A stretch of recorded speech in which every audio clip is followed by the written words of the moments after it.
efficiency and all that. We'll be hearing more from his wife Sigrid about that tomorrow. So give him a hand and listen. Well, why don't we start by, since we're a small enough group, tell me who you are and what you're doing here. So that'll, we can help get the conversation going that way. So you want to start? Okay, I'm Amelia. What am I doing here? I'm trying to find about like green and new ways that I can incorporate into my own community. Where are you from? New Jersey. Welcome. I'm Emma. I'm from Providence, Rhode Island, and I'm here to learn about leadership and sustainability and hopefully bring that back to being head of ego. By the way, my wife, who's coming to speak tomorrow, is from Rhode Island. Oh, cool. She's very loyal to Rhode Island. She also designed this building, so if you like the design of this building. I'm Karishma. I'm from Virginia, and I'm here because I want to kind of like diminish our footprint on the planet. I'm Nicole. I'm from Virginia, and I'm here because I want to learn more about being green and healthy. My name's Jordan. I'm from Florida, and I'm here because I want to live a more sustainable life and hopefully influence others to do the same. Hi, I'm Cindy. I'm from Wilson, Massachusetts. I'm here because I really want to make the world a better place and believe this won't institute will definitely teach me how. I'm Tyler. I'm from Lincoln, Massachusetts, and I'm looking to be an engineer, so I'm looking for ways I can incorporate sustainability into everything I might be designing. Hey, my name is Ronan, and I want to be part of something big. I want to do something that, like, starting, I guess, in my community first, and like to improve our way of living and be able to like maintain our earth to like next generations to come. I'm Marco. I'm from Italy, and I came here because I want to learn about sustainability and leadership and bring it back to Milan for the World Expo in 2015. And you speak without an accent. My mom's American. I'm Caitlin. I'm from New York, and I'm interested in environmental or civil engineering, so I want to just learn more about the environment. I'm Avalon, and I'm from New Hampshire, and I'm here to have fun while learning about the environment. Okay, let's try for that. I'm Jeremy. I'm one of the facilitators, and I'm here because I did my undergraduate career at UMass. I just graduated, and I was looking to give back, and I love interacting with people. So, yeah, so I'm here. Okay. Good for people. So, yeah, so I'm Bob Pollin. I'm here I work right down the hall. I'm the co-director of the Political Economy Research Institute, and I'm a professor of economics. And one of the areas that I do work on is the green economy. And so we'll talk about that. And in the course of doing my research and advising work, so I do advising work for the Obama administration, but I've also done with a lot of non-governmental organizations. If we really get bored later on, I can list some of them. I'm doing it now for the United Nations, more like a global perspective. So we can talk about that later. And then kind of out of my frustration at just the slowness at which policy was getting implemented, which I'm going to talk about more formally, I came up with the idea of starting my own company, Green Energy Company. So we can talk a little bit about that too. Who knows, maybe some of you want to work with us.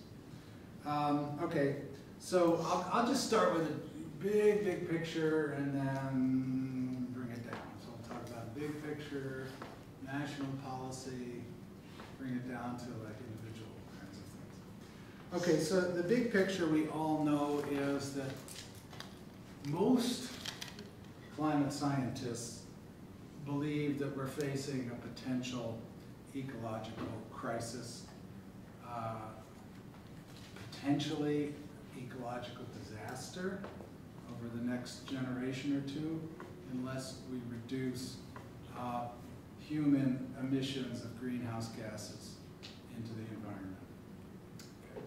Now, I said most climate scientists because there are those that say the science is all wrong, it's not true. And I'm not qualified to adjudicate between who's right and who's wrong. I do know that, let's say 85, 90, 95% of the serious climate scientists say that this is a potentially ecological catastrophe, and we are already seeing evidence of that, significant evidence, like the drought that we're having in the United States right now. However, as a scientist, I know that you don't, to say 85% of the people think something doesn't mean it's true. It could be that the 5% that say this is all a bunch of nonsense are right. That could be true. I think you want to be open-minded and you want to be able to absorb all of the views. You have to recognize that there are people that think that, some of whom have, good scientific credentials.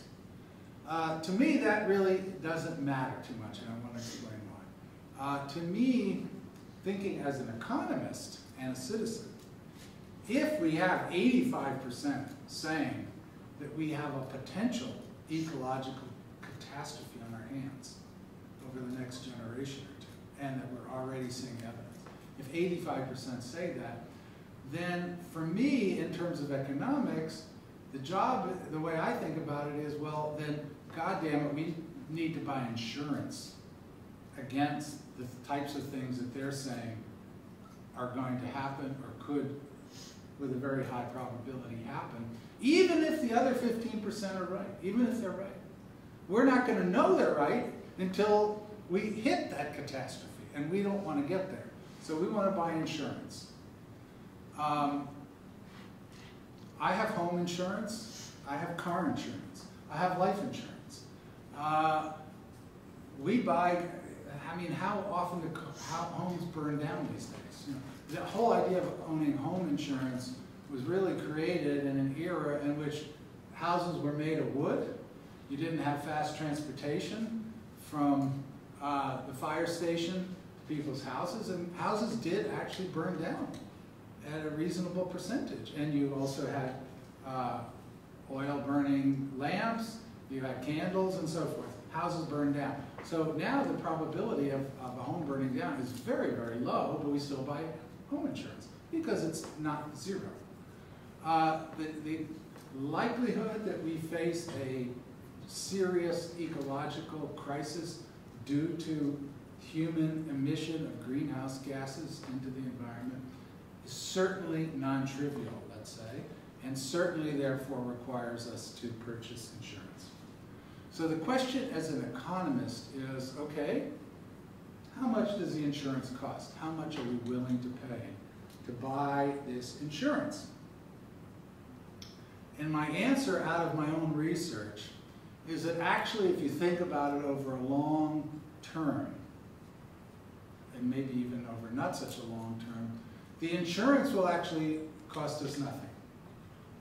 And the reason why it will cost us nothing is because investing in a green economy today will also be an engine of opportunity in the economy now and into the future. It'll be an engine of opportunity in a lot of ways. Some of you said you wanted to do engineering. Well, it's going to open up a lot of opportunities for engineers to do new things. More generally, it is going to be a major source of new job creation. So building the green economy is going to be good for the environment, and it's going to be good for opportunity. And in that sense, we can think about it as an insurance policy that is not, if we do it right, on balance is not going to create costs, but it will create benefits, create a lot of benefits. So that's my basic message. Now, what do I mean when I say this, how this is going to work? Okay, There's a whole lot of projects and a whole lot of ways that we have to get into creating the green economy. And we're not going to talk about all of them tonight because you don't want to be here all night. So we're going to say there really are 3 projects. Everything boils down to 3 basic projects. Okay. The first basic project is dramatically increasing energy efficiency.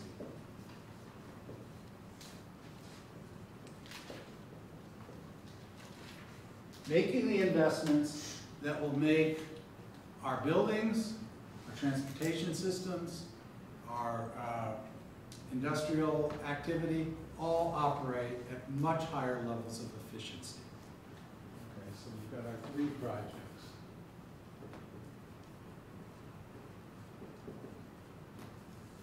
Project number 2 is to dramatically expand the use of renewable energy.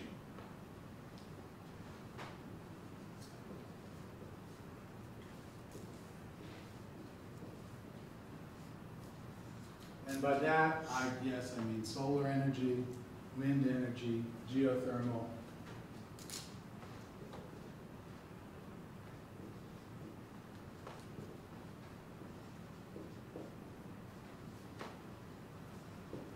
Bio, although that's more controversial. Hydro. And then number 3 is to limit the use of fossil fuel energy. And there are various ways to do that, but to start off, the use of fossil fuel energy, and for that matter nuclear power, should be priced in a way that the social costs of us burning fossil fuels, or the dangers we absorb through relying on nuclear power, are incorporated into the price of these things. So that, I'm not saying you out and out ban fossil fuels, but I'm saying that if we are facing an ecological catastrophe as a result of using fossil fuels, then that has to be built into the price. The social cost of using fossil fuels has to be built into the price. Okay, so we want to say that we limit fossil fuels and nuclear. And fossil fuels, I mean oil, coal, and natural gas. You've probably heard a lot about natural gas being a lot cleaner than oil and coal. It's a lot cleaner than coal. It's not a lot cleaner than oil. It's marginally cleaner than oil in terms of the emissions. The main way through which we're producing, we're capturing natural gas now is through this technique called fracking, which you probably heard of. Hydraulic fracturing, which is also very damaging environmentally. Okay, so the question is, can we think about a grand green program that will enable us to rapidly improve energy efficiency, rapidly move forward with renewable energy, and limit fossil fuels and nuclear power? That is the project. That's it. Okay? Everything else is details. That's the project. So let me just give you some examples and let me tell you how this works and why I also say it's an engine of economic opportunity. Well, in fact, in 2009, after Barack Obama got elected, right after Obama came into office in January 2009, and the economy was in total crisis, the government enacted a stimulus program to stimulate the economy called the American Recovery and Reconstruction Act, ARRA. And it was an $800 billion program to put money into the economy in a lot of ways to stimulate activity and to create more jobs and to get out of the slum. It did not succeed entirely because obviously we're still in a bad way. We can talk about that later. But I want to focus on one part of the stimulus program, which was the green energy part. The green energy part of the stimulus program, of the total $800 billion over 2 years, about $100 billion went to this green stimulus program. It was by far the most resources that has been ever put into investing in the green economy in the history of the United States.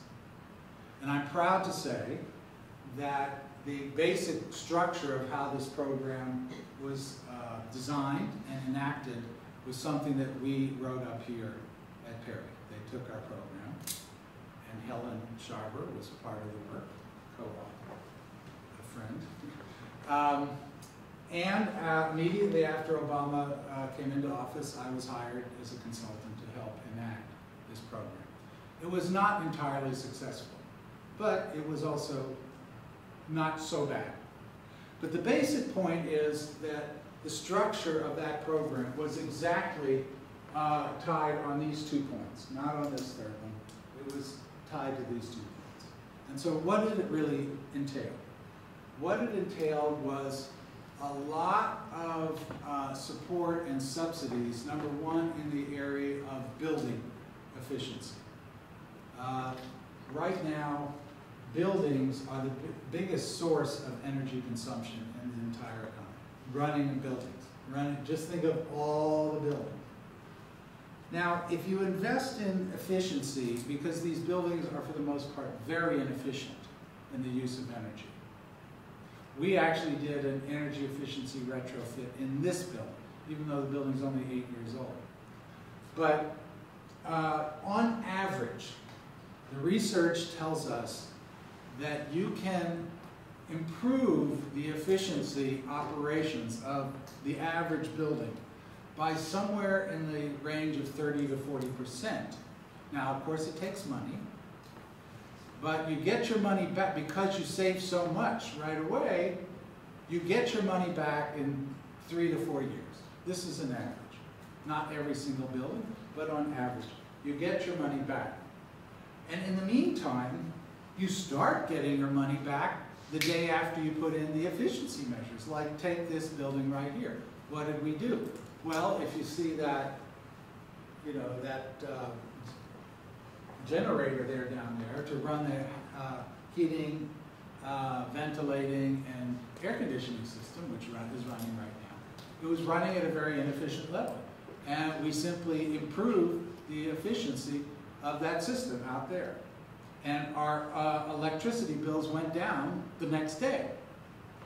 So that kind of experience can be generalized, and you can think about things like improving insulation, improving the tightness of the window seals, caulking if need be, or replacing windows, improving the heating and ventilation systems. Those kinds of things in buildings offer massive opportunities for energy efficiency savings. And we can talk about things that you can do right now. I mean, this is happening at different colleges where students start competing from one dorm building to another as to who could achieve the greatest efficiencies in the use of energy in their buildings. So there's so many things that can be done because we basically operate the U.S. economy with huge levels of waste in the use of buildings. So that's step one. And there were a lot of incentives built into this Obama program to promote efficiency in buildings. Now, they weren't all successful. The reason being that the economy was in a slump and building owners were worried about the slump. They weren't worried so much about investing in the future. It was difficult to convince people to do this. The second thing is the programs were so big, so bigger than anything anyone had experienced in the country before, they really weren't ready for it. It's going to take a few years to even get people thinking, wow, I can do this? So that's step number one. Building efficiency, and then transportation. increasing the use of public transportation.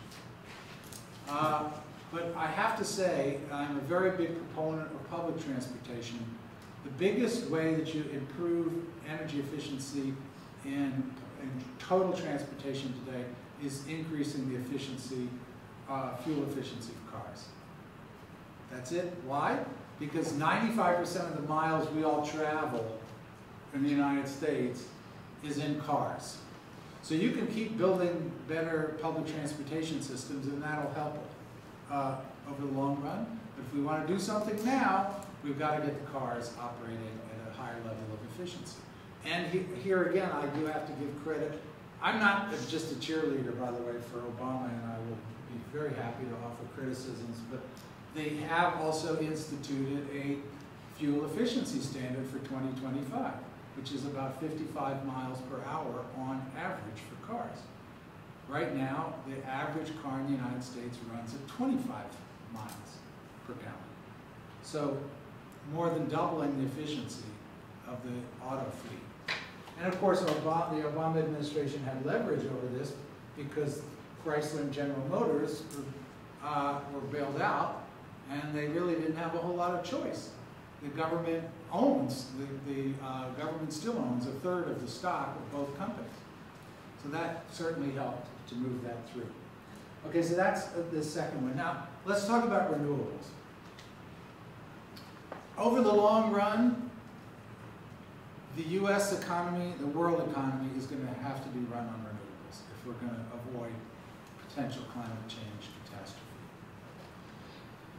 Right now, renewables, and I'm talking about all of them, solar, wind, geothermal, biofuels, hydro, represent a very small fraction of overall energy supply in this country, less than 10% in total, all of them. And if you include, just as a guess, which one do you think is the biggest, most important?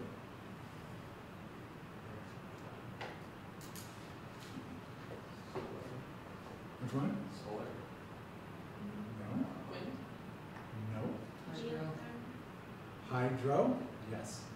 Hydro's number one, biofuels number two.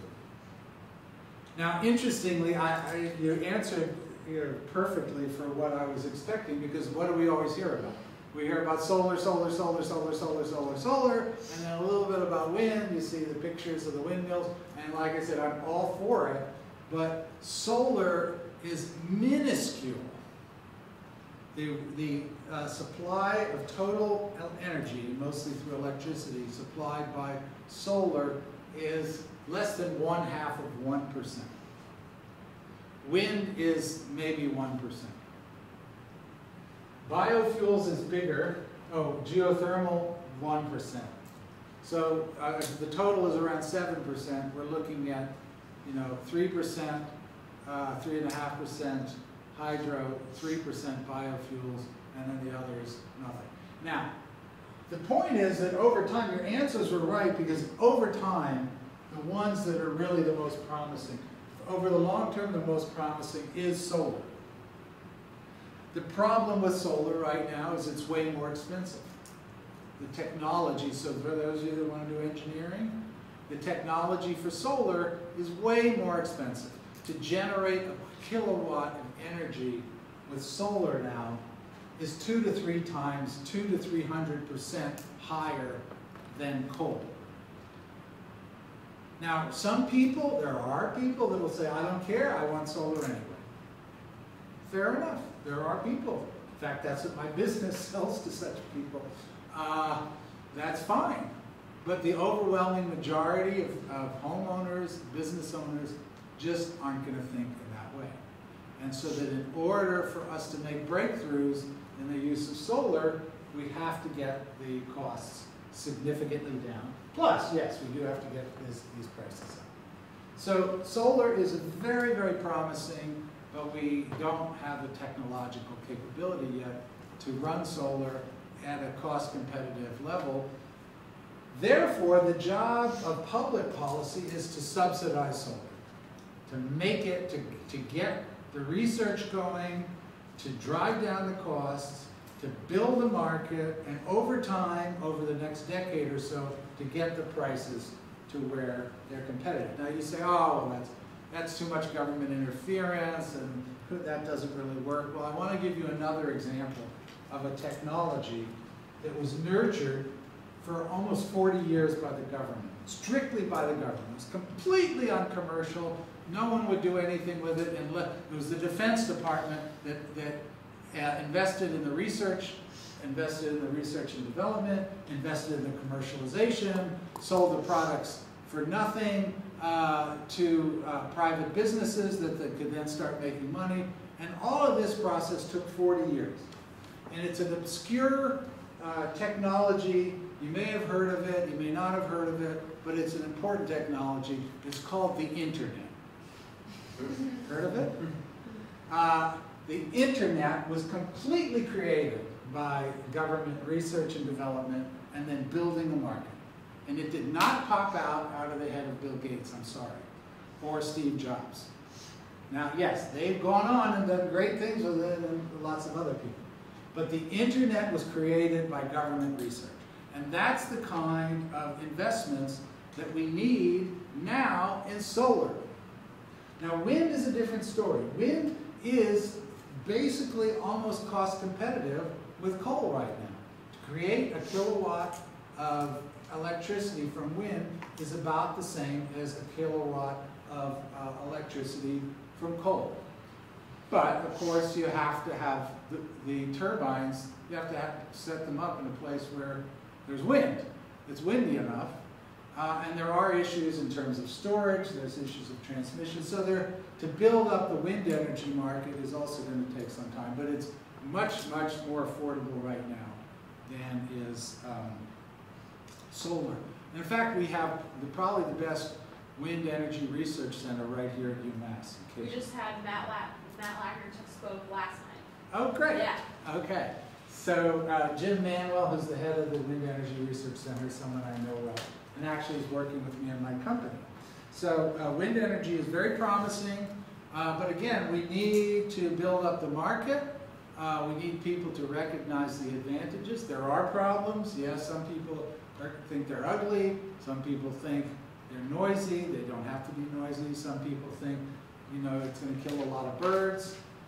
That also doesn't have to be true. And by the way, in Europe, in Germany, Britain, Denmark, Sweden, they are supplying about 50% of their electricity now from wind. And those wind turbines are set up in cities, not way out. People like them. They're not so ugly, you know. You get used to them. You can do them. You can do them on smaller scales. And it's part of the way things operate. So wind and solar, in my view, the others are important too, but wind and solar have the potential to massively grow. They need public policy support. And that's the Obama program was doing that, but more needs to be done. I'll talk about that in a bit. Okay, so the third leg of this is the fossil fuels and nuclear. Now, you were saying last night people were talking about cap and trade, or? It came up earlier today. Oh, earlier today. Yeah. Okay, so cap and trade, you've all heard of it? Well, you heard of it as of today. It's nuts. So the idea is that you actually, if we truly think that burning fossil fuels is damaging to the environment, as most people think now, then we should limit it. We should just limit it. So the way you do it is you actually just say, okay, this is how much you can burn fossil fuels, coal, nuclear, coal, natural gas, and petroleum, and you just set a limit. Okay, and then businesses that want to use these fossil fuels have to get a license to do so, and they have to pay for it. Now, when they pay for that license, that'll drive up the price. Okay. So that's why people are against it, because it will drive up the price. That's called the cap. The cap and trade, the and trade part to me is secondary. How you deal with that part is, it's more like how we're thinking about financial markets and that's a subject for another day. The key idea is the cap. Now, there is this other proposal that was written by my colleague here at Perry called Jim Boyce, Professor Jim Boyce. And Jim was concerned about the issue that when the price goes up through the cap, well, it's going to hit people hard who rely, whose incomes aren't as high, and so that their energy costs to drive a car to keep their homes warm, to keep the lights on, is a high percentage of their overall budgets. So he has a proposal that you create this cap, it generates money because people buy licenses, and then the money then just gets recirculated back to people. So it gets recirculated back, we would all get a dividend, that's what he calls it, cap and dividend. We would all get money back, so that you would do, on the one hand, you would discourage specifically fossil fuel production and consumption, because the price would go up and you would have a hard cap. And on the other hand, through Jim's proposal, you would not, the people would not experience hardship through the price increase because they would get money back. And then the money back could then go to buy renewable energy or invest in efficiency. So that, I think, is a very good proposal. Yeah?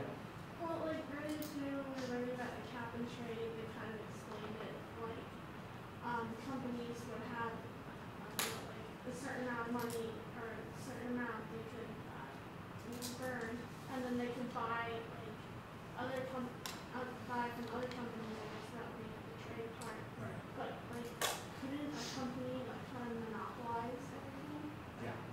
Well, that's why I said that's the trade part. So why don't we hold off on that?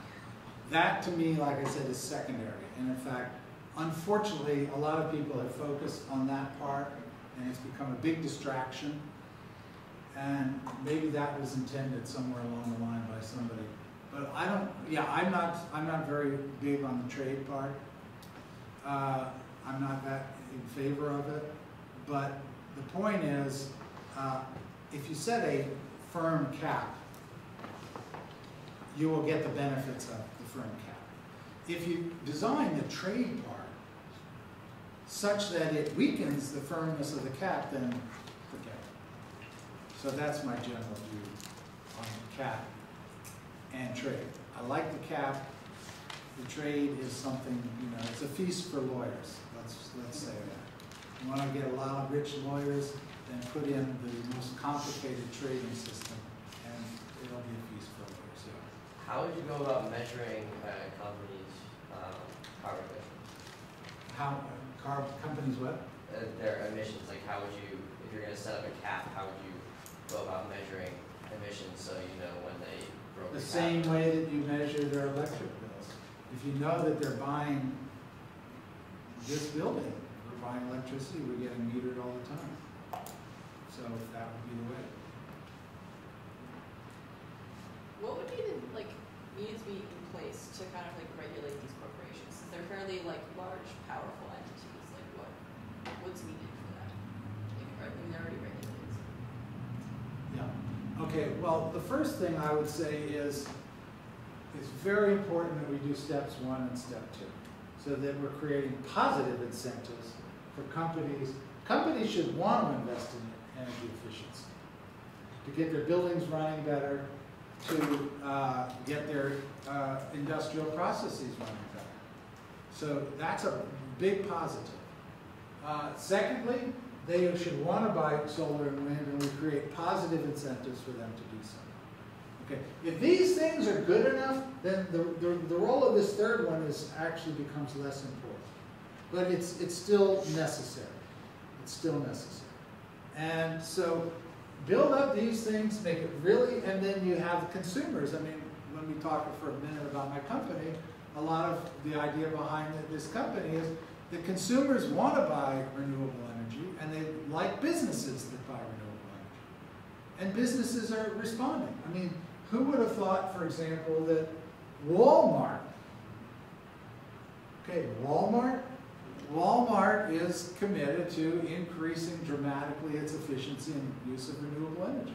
And they're not the only ones. Now they've started a whole trend, big box stores.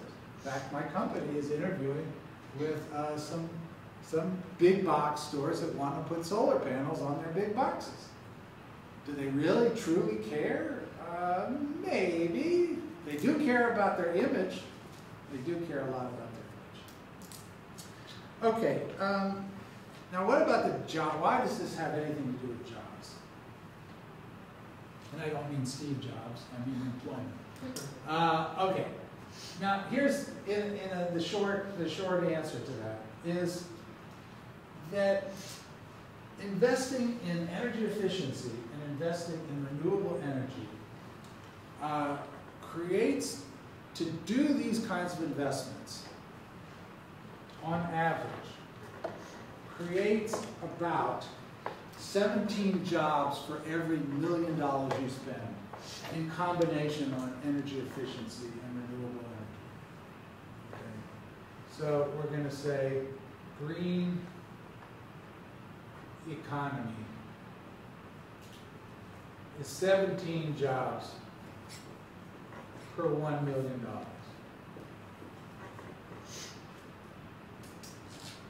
Now, let's contrast that with continuing to operate our fossil fuel and nuclear power, our conventional energy system. Okay, that is the conventional.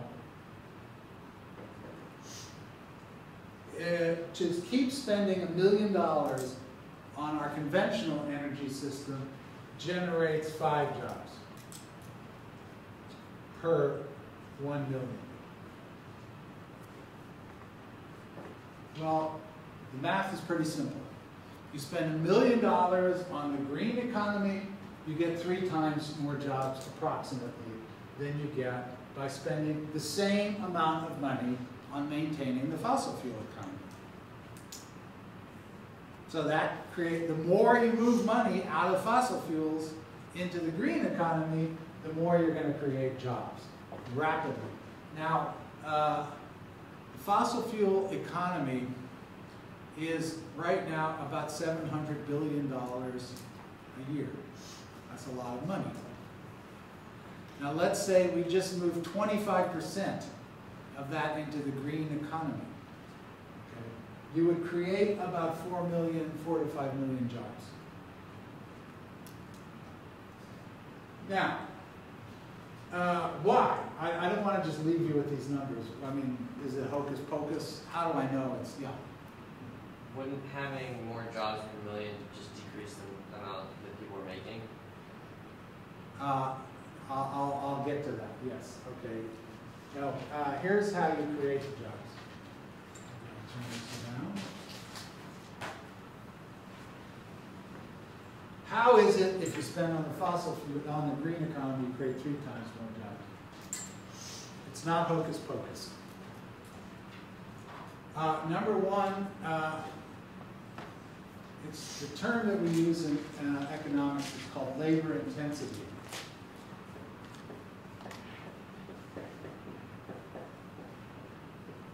Labor intensity refers to when you spend a given amount of money, $1 million on anything, on a project, how much of it is used to hire people, how much of it is used to buy land, to buy equipment, and buy energy for that matter. So the fact is that when you invest in a green project, you're going to use more of your money to hire people. Just think about it. Let's say when we did the retrofit of this building, think about that project. It wasn't $1 million, but think about that. Versus a pipeline. Moving oil from a pipeline, say from Canada all the way down to Louisiana, as we're talking about with the Keystone Pipeline. Just envision that in your head. Think about how many people are going to be doing both projects. Well, obviously to do the retrofit, it's a lot more people intensive. So that's number one. This, number two is what we call domestic content. Fancy term, but all that refers to is the amount of jobs that get created in the domestic economy versus other places. So when we again think about the oil industry and you think about importing, we import more than 50% of the oil we use. Whereas when we're building the green economy, almost all of the spending is going to take place in the United States. Okay. Now, then the third point which you raised is wages. Okay.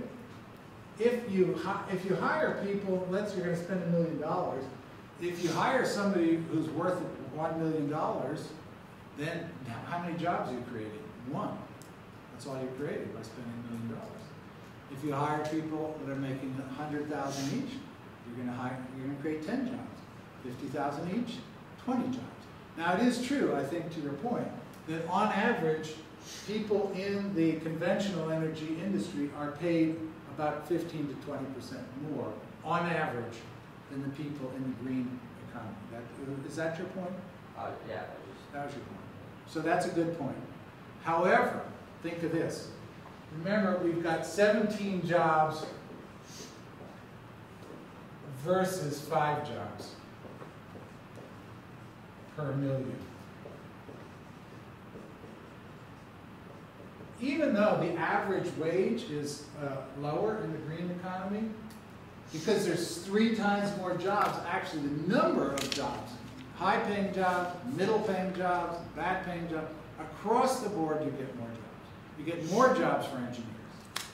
You get more jobs for lawyers. You get more jobs for consultants, high-paying jobs, as well as more lower-paying jobs. I'd imagine also that the job security is better for green jobs because they're not going anywhere. Right. Well, they're rising industries. I mean, we can talk about this, but I haven't gotten into it. But take coal. Coal is a dying industry. Unfortunately, coal should be a dying industry. That doesn't mean we shouldn't care about people who are working in coal mines now and their communities. And there has to be ways to assist them in transitioning out of those areas and helping their communities. But you're right.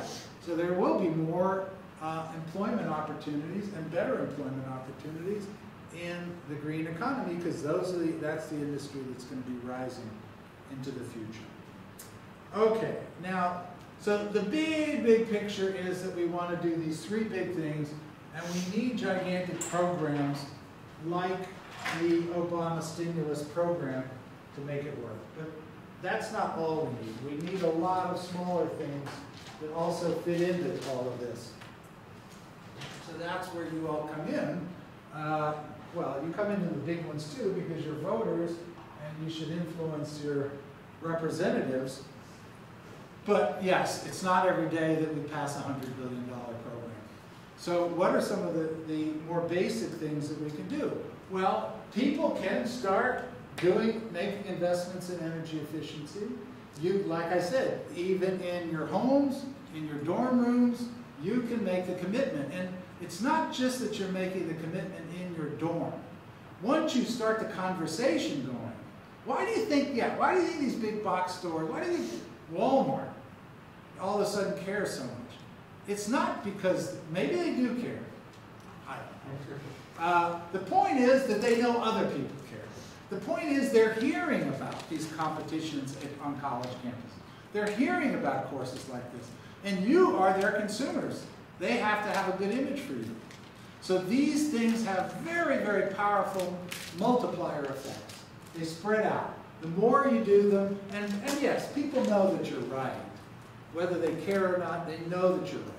So the more you talk about them, and the more that you show the opportunities for investing in efficiency, for living more efficiently, and for buying renewable energy whenever it's possible, and buying efficient cars, or taking public transportation, or riding your bicycle, and making a big deal out of it, making it into an issue.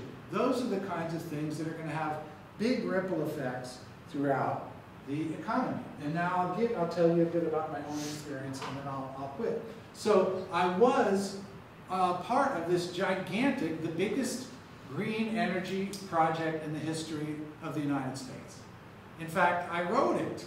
I didn't know that I was writing it. I wrote it as a research paper here. Ask Helen. It was a research paper. I thought it was a good research paper, but all of a sudden it caught on. It was a big deal. And when Obama got elected president, they adopted it as their green energy program. Pretty much word for word. It was kind of shocking, because I also knew the deficiencies of, we were making stuff up, you know. It was good research, but it wasn't that good. So luckily they didn't catch some of the things that I was concerned about. I mean, I've written a lot of research papers that nobody paid the slightest bit of attention to. I thought that would happen with this one. Anyway, so I was part of this, and it's a huge opportunity. But one of the things I saw was a lot of the 75 billion of the 100 billion, so 75%, were ways to incentivize private businesses. So it wasn't just a gigantic government operation. It was really a way to get smaller entities going. And I saw that that was really difficult to do. So that's where I got the idea to start my own company. Because I was going around giving speeches saying, businesses should do this, businesses should take advantage of this. And then I saw that it wasn't happening, so I wanted to explore why the intersection wasn't so good. So that's when I started this company called PAIR, Pollin Energy and Retrofits. And what we do is we do efficiency projects, we do renewable energy projects, and we sell basically with offsets. So when you have your electric bill, you can buy, we can take over your electric bill, and then for every kilowatt that you spend on with your utility, we will buy renewable energy, wind power, solar power. So that's basically what we do. I'm not advertising the company. We're not the only ones. There's others that do it. So that's, and I saw that as my way of, beyond the gigantic world of, national policy, the ways that I could help to insert myself into moving the ball forward. So why don't I stop there and we can have a discussion? Yeah.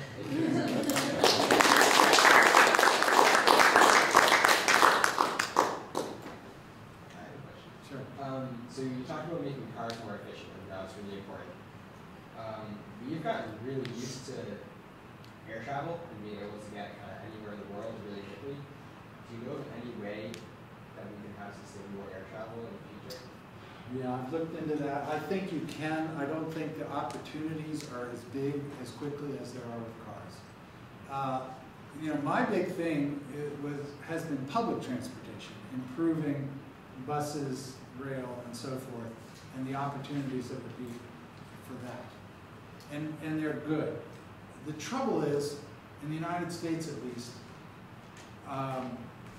the role of public transportation is so small that even if you double it, which is probably implausible, so right now it's like 3% of all passenger miles are through ground public transportation.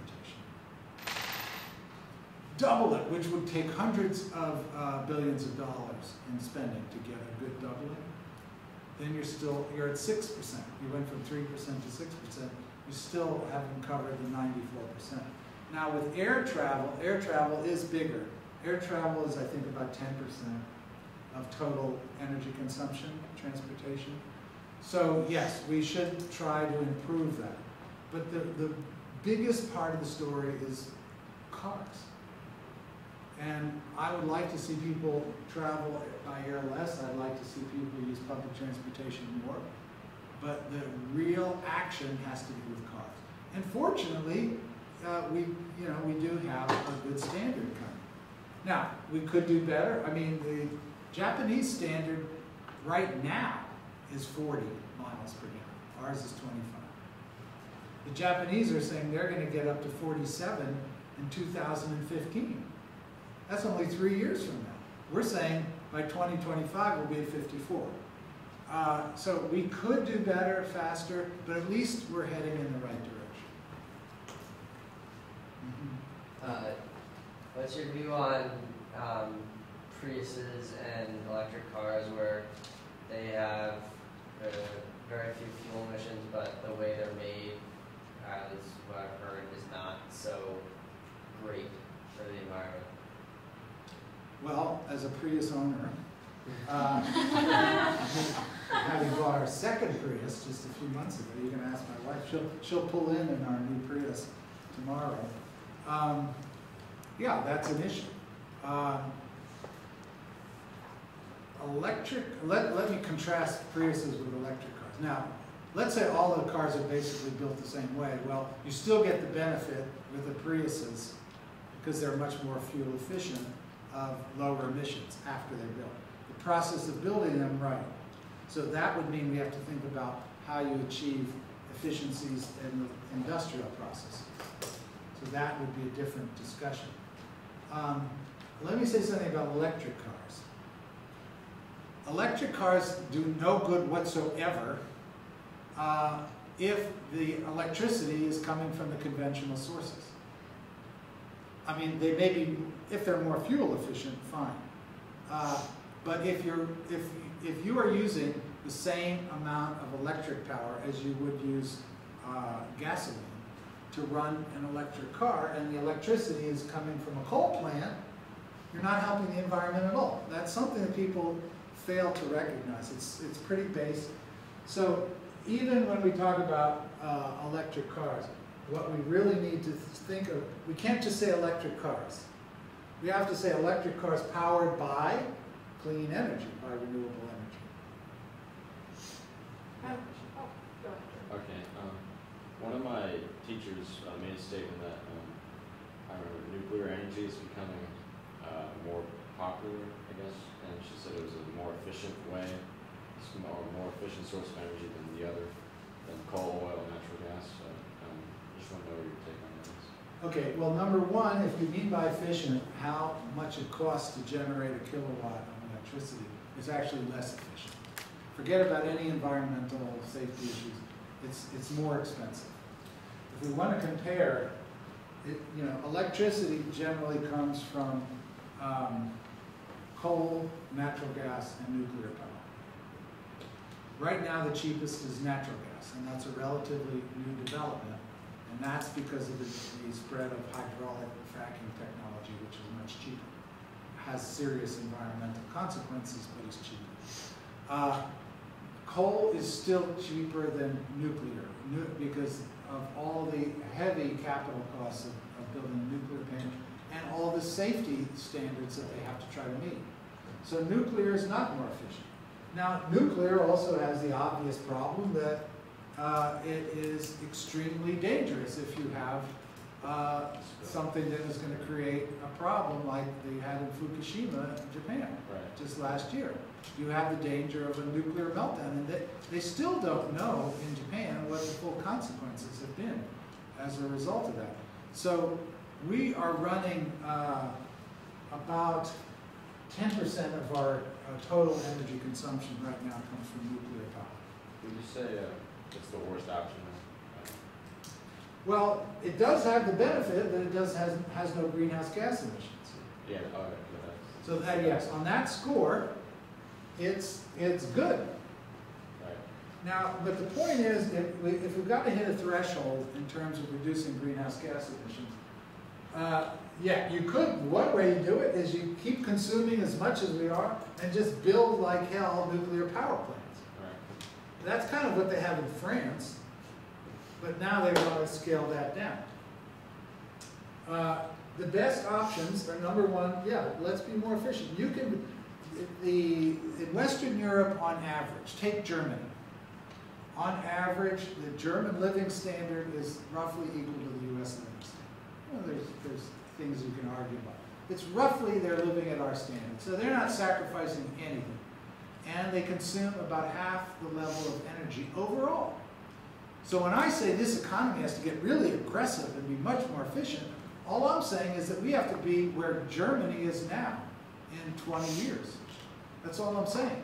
And Germany is going to get way ahead because Germany is totally shutting down nuclear power. And they're saying they're going to shut down fossil fuel. The German economy is saying they're going to run mostly on renewable energy. And the way you do that is, number one, as I said, you make the economy much more efficient. They're already much more efficient than we are. And then you build up renewables. So as I think Stephanie and I might have mentioned to you a couple of weeks ago, at the end of this program, everyone's going to get an opportunity to kind of take home a project idea to the community. So my question for you is, what advice do you have to our participants about if they want to take on any sort of community project in retrofitting buildings? How would you suggest they go about talking to people about that? And maybe what are some of the first steps you recommend them taking? Well, start with your own home. Start with your own home, see what the energy consumption is in your own home, and see it.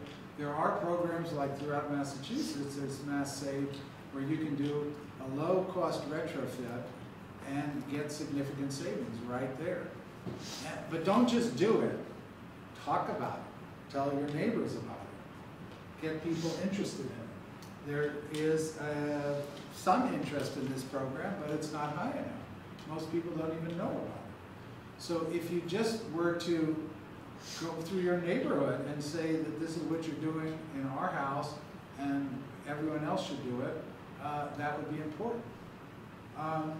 Get people to think about making bigger investments, getting businesses. Say to businesses, well, have you made investments in running efficiently? Like Walmart. How come you're not as good as Walmart? You know, start those kinds of conversations. And then when you're in college, check out what your institution is doing and whether they're meeting reasonable efficiency standards. All of these things are you have to believe they're very powerful because they are. The reason is that the arguments you're going to be making are right. Everybody knows they're right, but there's so much inertia. So break the inertia. And on top of that, yeah, get people interested in renewable energy. So start to think about these kinds of offsets like I have, and I don't really want to be, advertising my own business, but get people to think about, okay, what are the ways through which you can buy energy in a more environmentally conscious way. I mean, for my business last week, I was in Los Angeles, and these people bought this hotel in the desert in California, Southern California, called Desert Hot Springs. They have geothermal power, and they have hot springs, and then they have hundreds of acres in the desert. And what they want to do is set up wind farms and solar power, and they want to supply their hotel 100% renewable. That's what they're asking us to design. But on top of that, there is a law that's pending in California legislature, which would allow these kinds of entities to sell their surplus. If they generate surplus energy, they can sell it to the neighborhood. They can sell it, there's schools nearby. They could sell it to them. Right now, that's not legal. In fact, same thing in New Hampshire. My company, we interviewed with people in Andover, New Hampshire, who are interested in the same thing. It's difficult to do it now beyond your own, what you own, because the laws are not supportive of it. But at the local level, you can start agitating around that and get people to think about it. And again, you have the huge advantage that what you're saying is right. And people know it's right. The real problem is inertia. Yes, there are also interests against it. There are oil companies against it, the utilities are against it. But at the level of people, you build up people power by saying things right and saying them with persistence and creatively, and you'll get somewhere. This is kind of backtracking back to the 3 projects. But I noticed that it targeted the reduction of emitted carbon into the atmosphere, and I was wondering if there are any projects where you were planning to reduce the carbon already in the air, like would carbon sequestration, I believe, ever be a possibility? Right. I think that it's called carbon capture and sequestration, so that you burn energy, with using fossil fuels, and then you have these methods to capture it and then sequester it underneath the earth. That's basically what you're talking about. I don't think those are promising technologies. The reason is, I don't think they're impossible to think about, but the level at which the technologies are developed right now is less than where we are with wind and solar. So if we're going to be investing $1 trillion to come up with a new energy system, why not come up with a permanent solution to the problem? That's what I think. So it's going to, let's say it's going to cost us $1 trillion to create a solar energy system that really, really works and is affordable. And let's say it's going to cost $1 trillion to figure out how to capture carbon emissions and shoot them underground and then store them permanently. And we don't even know that permanent is a long time. So if you're going to do one thing or the other thing, I say let's build a solar energy system that once it's built and it's affordable, it's there. And we don't have to worry about capturing carbon emissions. So that's kind of the way that Germany is moving, and I think that's the right way. Do you have time for one more question? Sure. Cool. Anyone who hasn't asked a question? Sorry. Somebody who hasn't asked? Someone who hasn't asked. Yes. Great. So, just bringing off Cindy, so you think that like besides this project, you think this should be the priority one versus helping what's existed, like currently now, like the pollution and the runoff, but do you think this is number one priority, like redoing the energy system in the United States? Well, I'm saying this is what I'm talking about, energy, climate change. That doesn't mean there aren't other environmental issues.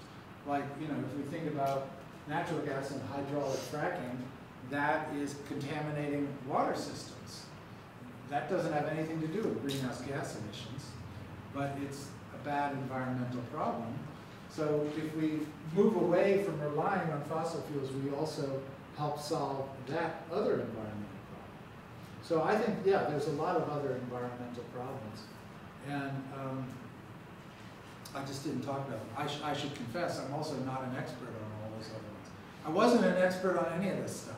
I was doing macroeconomics, jobs, investment, financial markets, instability, and the way I got into this was I'm thinking, okay, we need to think about ways to create more job opportunities, always, especially now, but I was thinking about it a long time before now.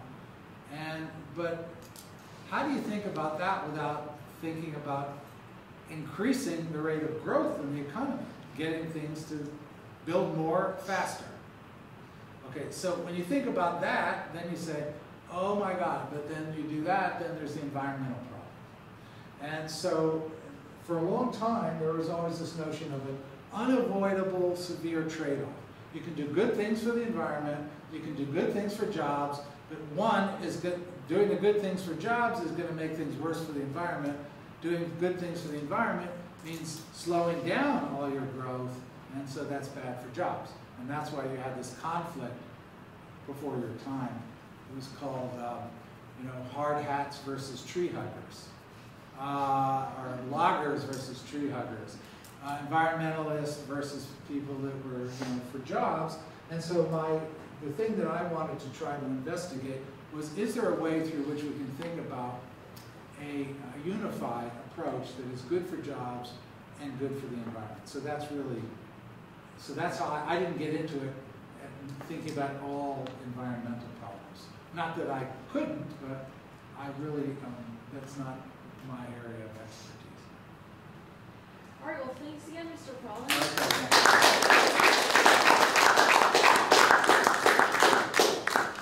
Great, well, enjoy tomorrow when you're back here with my wife. Yeah. Will you be around? Yeah, but I've got to work. I'll come and say hello. Good. What time are you starting? We're starting, I believe, at 9.